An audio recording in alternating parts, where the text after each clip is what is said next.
Hey friends, welcome or welcome back.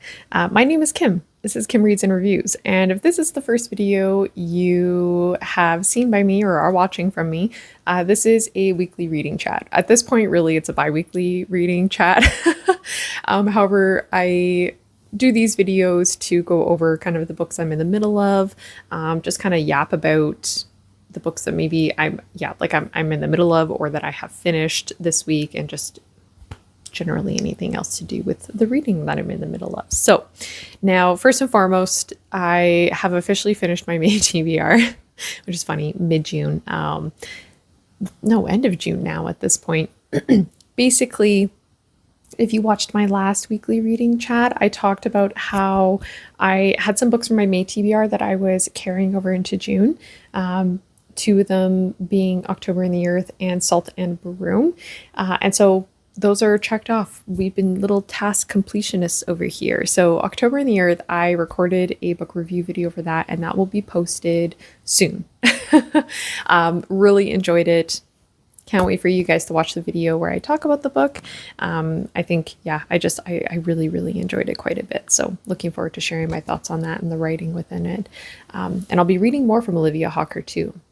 So now the other book is Salt and Broom. I DNF'd this 50 pages in pretty well. Honestly, the story was just not gripping me whatsoever. It couldn't hold my attention. Literally every time I picked up the book, my mind just started wandering elsewhere. Started thinking about other things. And I know it was because the story wasn't gripping me, because when I'd read October in the Earth, that story held my attention the whole time, and my mind wasn't wandering in that same way. And so, yeah, I just put down Salt and Broom. I was like, I'm not into this. And I think that's okay. No hard feelings, it's just not a book for me. The story just wasn't for me at the time. So yeah, that's kind of where that's at. Now, last I chatted with you, I had talked about how I was in the middle of Hunted by Darcey Coates. I finished that, and I'm going to give it a 3.75, I think. Now, this book was really interesting. So like I talked about in my last video, this is about a girl who goes missing in the woods. And the first chapter, the opening chapter, is from her perspective, and she's being chased by something in the woods. Something is following her, and she's taking pictures with her camera because that's the only light that she has. And she sees the thing. And so anyways, she goes missing. Then all the other chapters are from her friend group, and then chapters as well from the detective in the story who is investigating her disappearance. And her friends go into the woods to look for her because the detective isn't really doing anything. So yeah, I really like this. I think that you definitely have to set aside realism in here, obviously. I think it was very spooky. Some of the descriptions were definitely horrific. And I thought that it was just like a good kind of palate cleanser-esque type book. I thought, if you're looking for something that's like realistic, especially within the realm of like the descriptions of like hiking and camping and all these things, and like the descriptions of the forest and certain things that happen, like this is not it. But for what it is and the story that it is, it's a spooky good time. So, if you just want something that you don't want to take too seriously, feel free to pick this book up. It was good. Some of the things that I did take issue with it though is I found that the characters are fairly cliche. Very character archetypes are just kind of, you can see them for what they are, and like that's fine. I read it and I continued reading it because the forest descriptions and the spookiness of everything going on, like that opening chapter, eerie AF. I was so spooked. I was like, I need to continue reading this and how this is going to go. And as the friend group goes into the woods, it does continue on that train of general spookiness. So, the other thing that I took issue with this is that the detective chapters, so the friend group goes in the woods, and like you as the reader kind of figure things out with the friend group as you go. And then the detective chapters sometimes were like the detective was kind of like catching up with the reader and what we already have come to know, but she's just discovering it in her own way. So I could have done without the detective chapters, honestly, or just less of them, really. So yeah, there wasn't any character necessarily in here where I was like, oh, I really enjoyed following along with their perspective, or I was invested in their story. Like there wasn't really anything like that. Like I was definitely in it for purely the plot, figuring out how this ends, getting spooked. It served its purpose for me. So I was happy with that. Would for sure say read it during Halloween. It's a spooky good time. Now, as far as what I am currently reading, sticking with my June TBR for the most part. I am in the middle of She's a Lamb by Meredith Hambrock. I am absolutely loving this right now. I'm so like, this is perfect. The girl, the female main character in here, Jessamine, just straight delusional. Like delusional. She's a bit of a bully, mean girl energy, but being in her mind, like there's so many aspects of this that I can't help but like laugh at or scoff at. Like I keep reading certain portions of this to my fiance and I'm like, listen to what this main character is doing. Like listen to this portion, or let me read you this. Like some of the things she says is just like really out of pocket and really surprising. And like, I don't think she's definitely like, she's not a likable main character. So if you're somebody who needs to read a book and root for the main character in any way, or like you need to like them in order to be invested in the story, I don't think that this is going to be the book for you, because yeah, she's a bit of a mean girl and kind of lives in Deluluville. She thinks she's better than everybody else. She's better than where she's currently at. And yeah, it's so good. I am just eating it up right now. Yeah, I don't know. It's so good. So I'm enjoying it. Basically at this point, she auditioned for the role of Maria in The Sound of Music, didn't get it, lost the role to somebody else. But the director of the play pulled her aside and said, hey, listen, we are have a bunch of kids who are going to be in the play and we need somebody to look after the kids.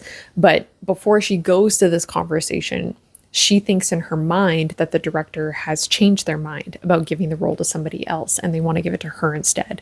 And throughout this conversation, she's just like, this is not what I expected this to be. And she feels embarrassed. She feels a lot of shame. But somebody, I think it was her voice coach, tells her like, no, this might be intentional. They might be like, she kind of feeds her delusion a little bit. And she's just like, you know what, they might have done this intentionally, knowing how good your audition was. And it might be their way of having you kind of like on standby just in case. So definitely go look after the kids and just be there and show them that you're willing and able to help out where needed. And so maybe there's a time that comes that the lead is no longer the lead and you might have to step up. And so she's just like, yeah, that's probably what's going to happen. Like just delusional, looking into things far deeper than necessary than what she needs to. And yeah, I'm just so loving this very much. I feel like this has the potential to get its own book review video for me. You know, like generally I do book review videos for books that I really enjoyed reading and want to just talk about it or share some of the writing. And yeah, and I think that this definitely has the potential for it. And there's something about this cover, like I want to paint this cover, you know, like, I don't know, it just looks so cool. I love it. And I think that the cover perfectly kind of captures the vibe of the book. Like, yeah, it's so good. Yeah, I don't know what else to say about it other than I'm really, really enjoying it so far. So it's going well. I did listen to a preview of the audiobook because I've been tandem reading quite a bit of my books lately, and I've been really enjoying that process quite a bit. But the audiobook, it's just not working for me. And so, yeah, stopped listening to that, and no need to tandem read it because the audiobook narrator just isn't narrating it in the same way that I'm narrating it in my own mind, if that makes sense. So there's that. And then what else am I in the middle of? Vacancy in room 10 or whatever it's called. And I'm enjoying that. I'm tandem reading it. So I have both I got the ebook from the library and the audiobook is on Everand. And I'm enjoying that. So basically, so far within this, we follow two women's perspectives. We follow Cass, and she and her fiance or boyfriend broke up, and now she's living in this motel turned apartment complex, and she's kind of the a person who goes and fixes up people's like doors and just generally answers any complaints and things like that. And in exchange, she doesn't have to pay rent. So that's her life, and she's not very happy about it. However, she has kind of figured out a way to make a quick buck. She ends up blackmailing men who get drunk and want to take not advantage of her, but just they get drunk and they're, stumbling around and they'll pass out. And so she'll take pictures with them that allude to the fact that something may have happened. And she makes sure that when she does this to men that they like have families back home and wives. And so when they wake up, she blackmails them and says like, I'll share this with your family and wreck your life. And unless you pay me $500 or whatever. And so she's figured out that this is a way that she can make a quick buck. Not great. Definitely not a very good person. And then we have Anna, and it's Anna. I think her name is Anna, and her husband passed away. He took his own life, and he's an artist, and they live at home together. And he had this apartment at this motel turned apartment complex that Cass manages as kind of like a creative space, like his own studio, I suppose, if you will. And so she moves into there because she can't stand to be at home. And basically someone is leaving her, like someone slipped a note under her door saying, get out. Somebody else left a gift of like maggots at her front door. Like clearly somebody doesn't want her there. And she's also at the same time trying to understand what happened because her husband called her before he took his own life and he said some things to her. He said something. And anyway, so she's trying to figure out what the heck kind of life her husband was leading. Like, what did he mean when he said what he had said? And so she's trying to figure all that out on her end. And so moves into there thinking that she'll get some answers, but then also navigate the grieving process at the same time. And I just finished a chapter where Anna and Cass have encountered each other for the first time. So I don't really quite know what to expect within here, but I'm enjoying it. I'm enjoying it nonetheless. So we'll see, but that's kind of where that is at. The other thing is that I know when I last chatted with you guys, I talked about how I wanted to do a book review video for Dark Wood by Ruth Ware. But I don't think I'll be doing that because I just don't think I was like writing out my thoughts on it, and I just don't really have enough to make a full video, in my opinion. So anyways, figured I'd chat about Dark Wood here in this weekly reading chat. Basically, I enjoyed it. I enjoyed it for what it was. I'm well acquainted with Ruth Ware and her books. I've read Women in Cabin 10. I've read Turn of the Key. The Death of Mrs. Westaway, and I enjoyed all of those except for The Death of Mrs. Westaway. That's one that I didn't like. So I was pretty eager to read this one, especially since the hold times for it at the library was pretty unreal. Like, I think I've been waiting for this book for months at this point. So yeah, really liked it. Basically, this is about Lenora, and she goes to a hen party of an old friend, and this old friend, it's kind of weird that she got invited to this hen party because her and this friend, they don't talk. They haven't talked in years because something happened. back when they were in school together. So she goes to this hen party, and it seems like this weird mishmash of attendees that are going. And this hen party is in a cabin in the middle of the woods. And this cabin it's kind of like a luxury cabin where the entire wall of one side of the cabin is just windows looking out into the woods. So the thing that Ruth Ware does so well is atmospheric writing. And the way she paints a scene, like this cabin just feels suffocating. It feels atmospheric. It feels cold. Like you're in it there with the characters. You are. She does so well at that. And her use of the setting as well with this cabin was just like, it was just really well done. Like she's just so effective at using whatever setting that she has with adding to the overall creep and like atmosphere of the story. Like there's doors creaking open when everyone's supposed to be asleep. The glass, the windowed wall, like anyone could be looking in right now at this point, especially when it's dark and everybody can see into it. Noises in the middle of the night that nobody really knows where the noises are coming from. Like it's just really, really well done. So really kind of like throughout the story, there's the structure of it was really well. Like the first half of it, you get flashback chapters of the night, the hen party. And I was really enjoying being in the chapters with like the hen party while it was going on, because these people are just messed up.